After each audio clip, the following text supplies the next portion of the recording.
獨家猛料，鹿晗關曉彤領證結婚，婚禮現場照曝光，分手只是幌子，原來早已經同居，真相大白讓人震驚。鹿晗與關曉彤分手傳聞鬧騰好幾個月了，雙方至今沒有回應任何消息。而今關曉彤現身成都機場大方秀無名指戒指，引得不少網友猜測莫非感情迎來轉機，引發熱議。在機場畫面中，關曉彤全身包裹得很嚴實，只露出了一雙眼睛。她熱情跟身邊的粉絲互動，收相的時候左手無名指上的戒指格外亮眼。在前行途中，她還主動用手摸了摸戒指，不知是想讓更多人關注到戒指，還是突然意識到自己無名指戴了戒指。然後關曉彤還特意雙手拿着信封平放在胸口，把戒指暴露得更徹底，似乎是想讓人看得更清楚。在這種明知道有鏡頭拍攝的前提下，關曉彤不遮掩指展示的舉動讓人覺得有蹊蹺。要知道，關曉彤與鹿晗分手傳聞正沸騰着，任何一個類似分手或者沒分的示意動作特徵都會讓人敏感。無名指戒指通常都是結婚信物，關曉彤在這個節點對外釋放了這個信號，不少網友猜測莫非兩人早已領證，也有網友猜測可能是求婚。鹿晗關曉彤戀愛長跑7年，分手與結婚傳聞每年輪番上演，此前每年都會認真闢謠分手和結婚傳言，唯獨今年沉默且堅持了7年的生日互動也消失了，意味不明。而關曉彤因為戴戒指產生的婚姻話題也不是頭一回，在2023年鹿晗生日期間，關曉彤小小秀了一枚戒指。當時關曉彤是中指戴了戒指，是簡單的數圈戒指，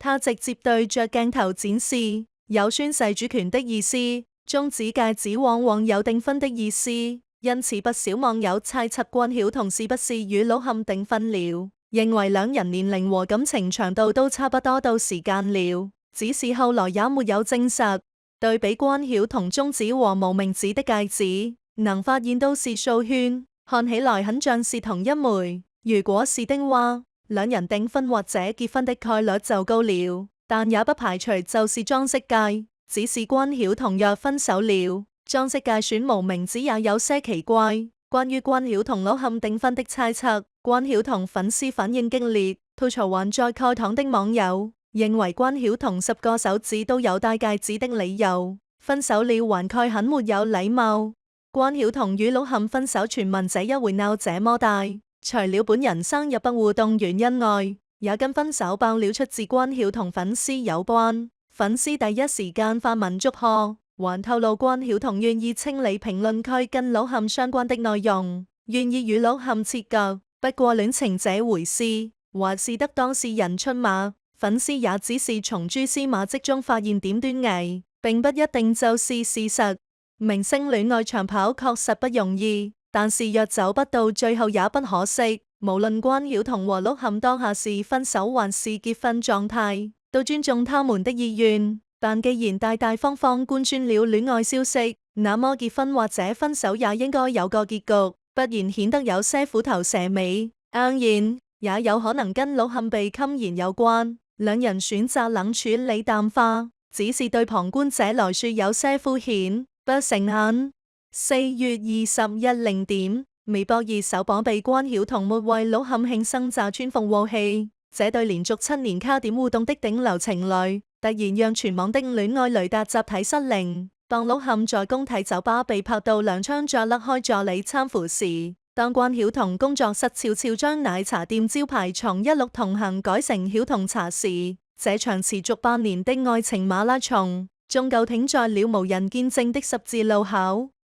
卡點儀式的終結，頂流愛情的無聲告別。2017年那條癱瘓服務器的官宣微博，正是內娛最轟動的愛情宣言。彼時鹿晗正值巔峰，一條這是我女朋友讓微博評論量突破1200萬，甚至催生了超類社區的誕生。而關曉彤作為北電新生，頂着國民閨女的光環，卻因這段戀情被全網追罵罵資源家。7年嚟，他們用每年的生日卡點互動，把頂流愛情變成了娛樂圈最穩定的糖點。直到今年4月20日，那個原本該出現的老冚生日快樂，永遠定格在了空白裡。更耐人尋味的是細節，關曉彤去年生日會戴的耳環，與老冚前年送的情侶款湊成一對，今年卻直接換上寶格麗高頂。工作室通稿寫着獨立女性新篇章，兩人合開的奶茶店，服務員稱半年沒見老冚巡店。最絕的是股權變更，2024年12月，兩人合資公司法人代表悄悄換成關曉彤表姐，而老冚名下12家企業中7家已註銷或變更。二、事業軌跡的分野，從六嫂到同姐夫的逆襲，這場分手傳聞的背後是兩人事業版圖的天翻地覆。老冚自直播翻車後，綜藝上諸位不保，上個月被拍到穿着皺巴巴的衛衣看球，曾經的頂流光環逐漸暗淡。反觀關曉彤，憑借小孔人家橫掃頒獎禮，今年3月官宣主演科幻電影，百度百科新增國家話劇院演員、中國電影家協會會員等頭銜。他的手機殼從卡通圖案換成搞錢要緊。小紅書收藏夾李清一飾演技課鏈接，連粉絲後援會都公告專注作品不以私事。這種變化早在2024年就埋下伏筆。老冚為關曉彤新劇宣傳後秒刪微博，轉頭在直播間於走標作話，導致全平台封禁。而關曉彤在巴黎時裝周全程忙着社交，